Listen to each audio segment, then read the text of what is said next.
So as you recall, at the last race, we were hearing a little noise coming out of the motor before the big crash. And today what I want to do is tear this motor down and see what the problem was. I don't think it was anything serious because it wasn't that loud and kind of come and go, but we need to find out what it is, and in the process you're going to learn how this motor works. What this motor is a 45 cubic inch Harley Davidson motor. They used this design from 1937 all the way up to 1973. It's a flathead, what they call a flathead or side valve air-cooled motor. They used them in the solo models, they used them in survey cars, and they used them for competition, which is what this motor is out of Sassy.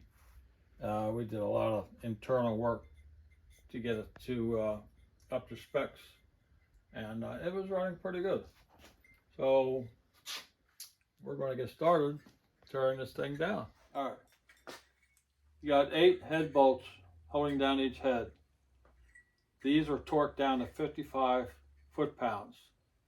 So you're probably going to need a breaker bar to break them loose. Wow, is that how strong these things are? Yeah. This one. Now normally the civilian 45 cubic inch used a head gasket, copper head gasket. Oh. One of these guys right here. That's your copper head gasket. They went under this head for sealing. This is a board I made up. When we take the head bolts out, we put them in the same location. So when I put it back together, the head bolts go back into the same hole. Reason being, sometimes the thread depth is different, and you don't want to put a bolt that's too long in a short threaded hole. You're going to strip the threads. The threads all match. You know, I just like putting things back the way we take them apart. So I made these boards up. Pretty cool. Makes sense. Yeah. Normally the manual calls for 65 foot-pounds, but I wouldn't go that high on a used cylinder. Depends on the condition of the threads. So I usually go about 55 foot-pounds. Now you're doing pretty good with that left hand. Well, yeah, it is my dominant hand. I think Rocky was a southpaw. Rocky? Yeah. Balboa? Yeah. So I have no idea what that little noise was. Well, I do have some ideas, but I don't know. I never heard that noise before. Like a piece of safety wire. No, it's not a safety wire. Ah. Okay, so you're going to start taking them off and line them up. Putting them in the hole that they come out of. Okay.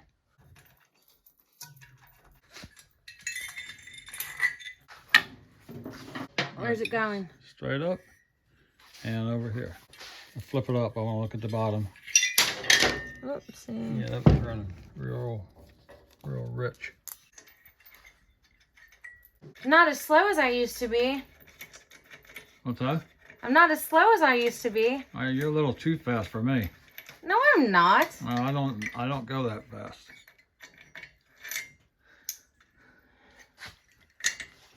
When I was listening, when other people were listening, we were hearing something in the front. I thought it was lower on the front. There's nothing in here. No, I mean, I thought it was in this. Oh, I hope not. Hopefully not. I'm kind of hoping there's something in here. Cam bearing or shim maybe. It's all about reducing friction when it comes to racing. So normally these have brass cam bushings, and I replace all those. Just a little tap. Don't slam it. All right. And head. Let me see the bottom of that. Yeah. Got a rich thing going on, but I was having some carburetor problems. What's it normally supposed to look like? Not that black, like a grayish or brown tan. Sorry, lady. Explain what these heads are. The heads are just a piece of aluminum. It's a air-cooled motor. So in 1939, they were iron heads. 39, they introduced the aluminum head. It's all about getting heat out of the motor. That's why they're aluminum, that's why they're finned, that's why the cylinders are finned. It's all air-cooled, there's no radiator like in a car. The 4-stroke motor. I'm going to teach you what 4 strokes are. It's kind of like a heart, isn't it? I don't know. Piston. Okay. Intake valve. Mm-hmm. Exhaust valve. Intake, exhaust. I'm telling you, it's like a heart. This is your intake. Your carburetor mounts here. Your carburetor mixes air and fuel, which makes fuel combustible. Because fuel alone, you can dip a cigarette into a bucket of gas and it won't blow up. No way. I wouldn't try it. I wouldn't try it either. I've seen it. It's a bad YouTube video waiting to happen. When you mix fuel with air, then it's combustible. Then it's a big explosion. So, 4 strokes, right? Okay. You have your intake, you have compression, you have your combustion, and you have your exhaust. Front cylinder. This is going to be your intake stroke. So your piston is going down. It's drawing the air-fuel mixture in through the intake, and you see now your intake valve's coming up as this piston goes down, drawing everything in. Okay, so the intake valve's the whole way up. Now the intake valve is starting to go down. Piston's coming up. And that's causing the compression.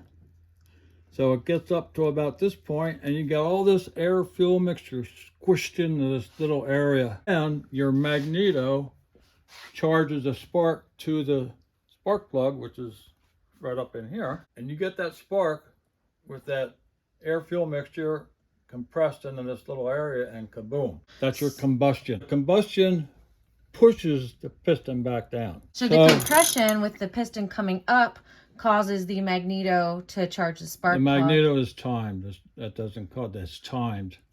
Okay. It's timed to go off at a certain point, which is anywhere from 28 degrees to 36 degrees before top dead center of the piston. Spark plug to spark is that little spark. Yeah. Makes that explosion, pushes the piston back down, and that's causing your power down here. And that's all in the front? Both the cylinders do the same thing at different times. Okay, so different times. Just to keep the motivation going. We didn't get to the exhaust yet. Let me get to the exhaust. I know. I'm excited. Gee. Okay. All right, here's your exhaust. Now your exhaust valve's coming up, right? Mm-hmm.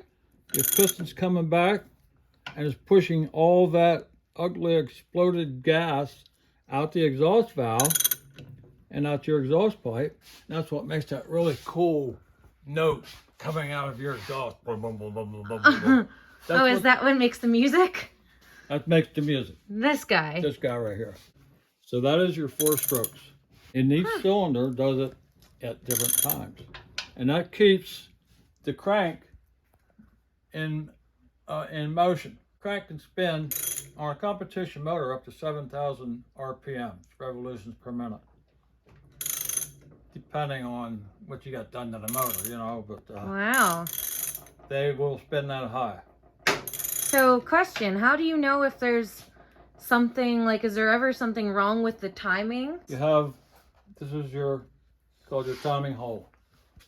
You take this plug out, and the flywheel's got marks on it. I got a mark for 36 degrees. I got a mark 28 is the factory mark, and there's a mark for top dead center. You can check your mark, then you set your magneto to where the points are just opening, and that causes a spark in the spark plug. Now I want to show you top dead center. What we call top dead center is when this piston is up as high as it'll go. Right there's top dead center. Okay. This is a caveman design. Caveman design. It's called it's like a plumber's, what we call a plumber's nightmare. Oh boy. Because it's very hard to get sealed. Okay. And that can cause different stuff going. I mean, it can cause your cylinders to run lean or yellow to run rich or... So there's a lot of intricacies in how this runs. Yeah. It seems like there's a lot of this, details. This is actually a very simple motor compared to an overhead valve motor. Okay, so getting this caveman design off, I feel like I'm going to need a massive open end wrench or yeah, something just like that. Yeah. Now make sure that is on there square and it doesn't slip off. Okay. So that's one of the competition parts that we put on this motor, because normally they have what they call a 3-bolt carburetor. This is the larger 4-bolt carburetor. I think I got a good seal Straight there. up. Okay. Okay, at the intake, now you're going to loosen these valve covers up. Got 1, 2, 3, 4. Did you ever remember this by pi? What's that? Pi. Pi. Piston intake exhaust. P-I-E, pi. No, I never thought of that. Yeah, that's how I memorize everything. Holy crap. I know. It's a pi. That is Interesting the valve design cover. to get this square. Oh, they're really a bugger to get on sometimes. I can imagine. Oh my. Why is it so tricky, like the design? Why is this? Well, they're real fine threads. Now This your was- competition, factory competition, which was the WR, were slip-on. It just slipped down over the tappet block. In fact, I can do that while I do this. Well, I used to do one at a time. This younger crowd's in a big hurry nowadays. I'm not in a hurry. I'm just trying not to be super slow as a sloth. I never did it that way. You didn't? Yeah. Like 2 at the same time? I think that's off. Pick it up. There. Oh, yeah, that's off. Slide it the whole way up. Oh my gosh, I didn't realize it was this one big piece. I thought it ended right there. I didn't even see that. What I'm trying to explain is you got a cam in here. Cam, cam, cam. Here's what the cam looks like. That's one of the cams, okay? See this lobe? Now this tappet right here, it's got a little wheel on the bottom. It rides on this lobe. As that cam turns, see how I'm moving? Oh, yes. Intake. Here's your exhaust. All right. Opens your exhaust. That's your cam turning in that position. Everything is timed. All 4 cams are timed. Okay, now you're going to pop the cylinders off. So that is a 45-degree angle with the cylinders.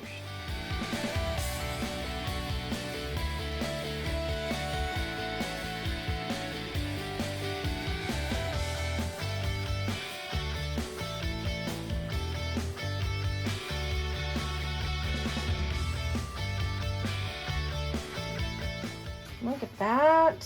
So there are your pistons. Wow. These are your rods, and here's how it works.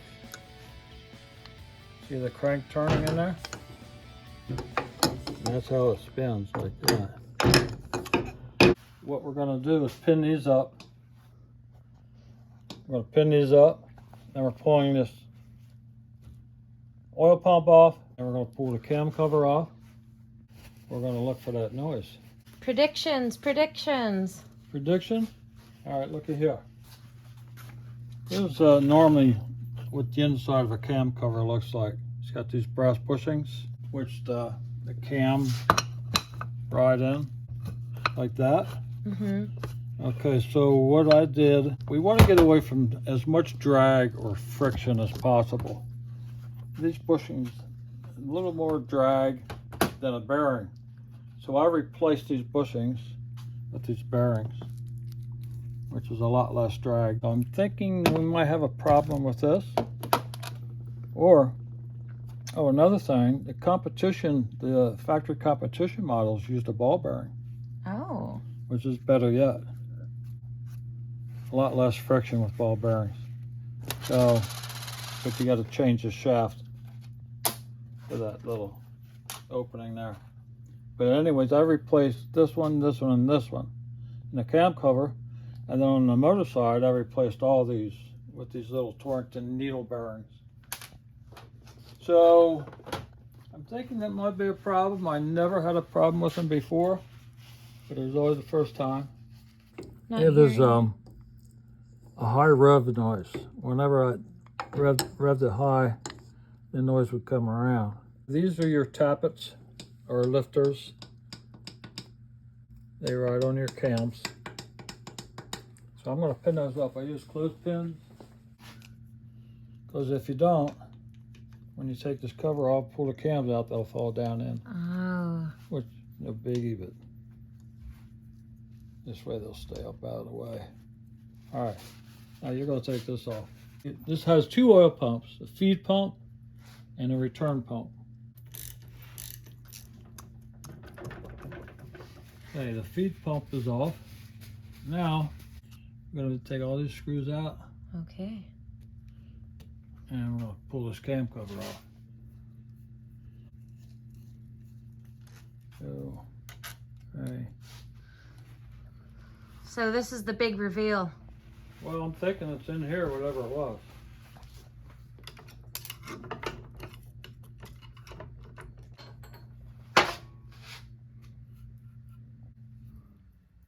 There should be one that stayed on the cam. I am not seeing anything. Are you seeing anything? Anything that would have made a noise? Well, I mean, was that off? Was one of these off? Because this No, was down. see this goes on here like this. Oh, okay. So it just came off of there. Yeah, that's just a shim. They're just shims, and that looks fine. See, those the bearings I replaced. So it's not the bearings. That bearing looks good. Now this is protruding for some reason. That should be down flush. I don't know what's going on there. See how that's flush? Yeah. And that one's protruding. Interesting. So that lines up here? Yeah. There's your 4 cams. Rear exhaust, rear intake, front exhaust. So we're going to have to, well, might as well just pull the cams out and look inside there. We got a bearing in there I want to look at. Out like this.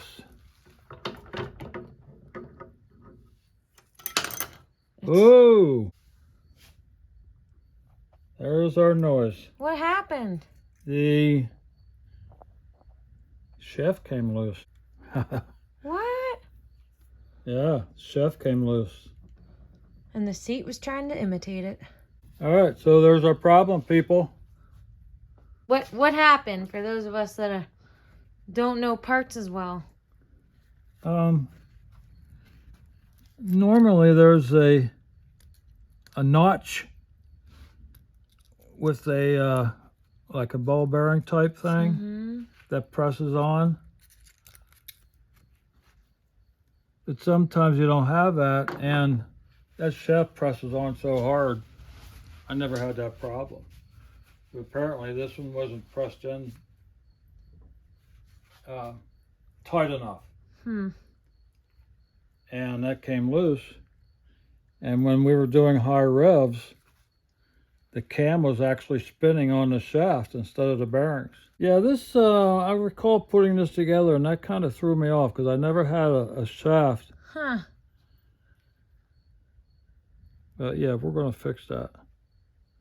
We're going to have to put a notch on the inside of this cam